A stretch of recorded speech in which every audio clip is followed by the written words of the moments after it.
Alphonse Madden's a truck driver. He's made a stop off the interstate at 11 p.m. He comes back on, or he's about to come back on, notices his brakes are frozen on his trailer. Okay, so he decides, I'm not going to go on. It's dangerous to go with frozen brakes onto the interstate, frozen brakes on my long trailer. He's in the cab, and he calls in pulls off the side, calls in for a repair. Gets to the dispatcher. Dispatcher says, well, wait, hang on there. We'll wait for it. Okay, a couple hours goes by. The heater is not working in his cab. It's 14 below zero. 14 below zero. He calls in and he says, my feet, I can't feel them. I can't feel my feet. My torso, I'm beginning not to be able to feel my torso. And they say, hang on, wait for us. Okay, now he actually falls asleep. And at 1:18 a.m., his cousin calls him and wakes him up. And his cousin says that he is slurring his speech, and he doesn't make much sense. Now, Mayo Clinic in Minnesota says that is hypothermia. And he had fallen asleep. If you fall asleep waiting under 14 below zero weather, you can freeze to death. You can die.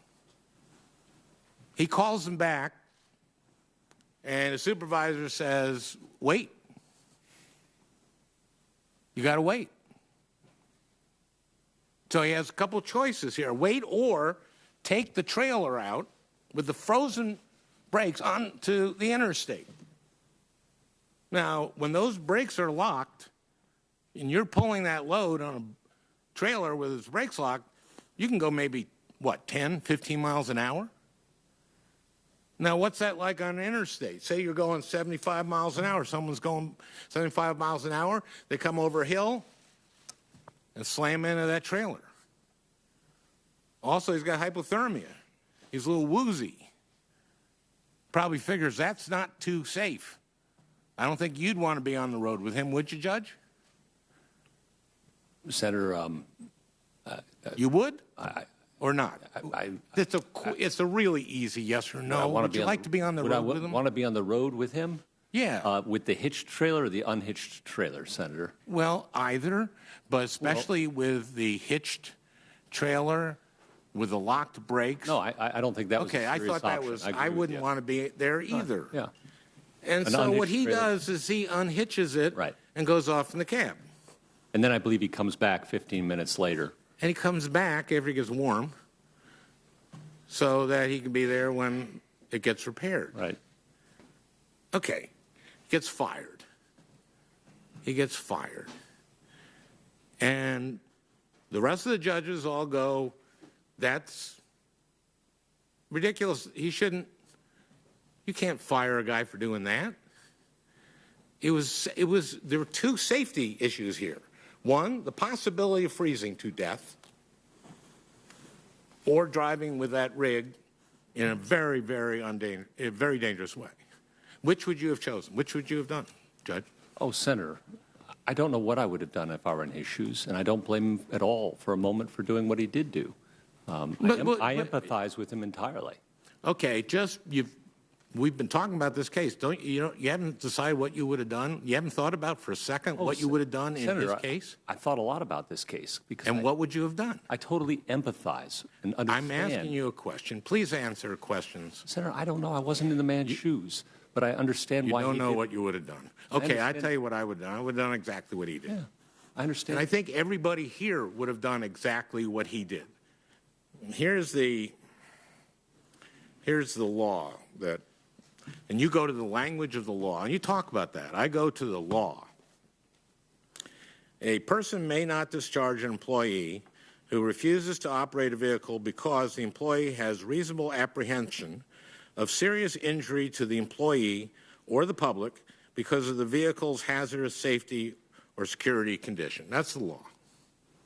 And you decided that they had the right to fire him even though this law says you may not discharge an employee who refuses to operate a vehicle because he did operate the vehicle. Was that right? That's how you decided, right? That's the gist of it. Well, no. Is that how you decided? That's what you decided, Senator, right? there are a lot of more words in the opinions, both in the majority by my colleagues and in dissent, but that I'm happy to agree with you. That's the gist of it. Right. Well, that's what you've said. And look, I'm not a lawyer, but I've been on this committee for about 8 years, and I've paid some attention. So I know that what you're talking about here is the plain meaning rule.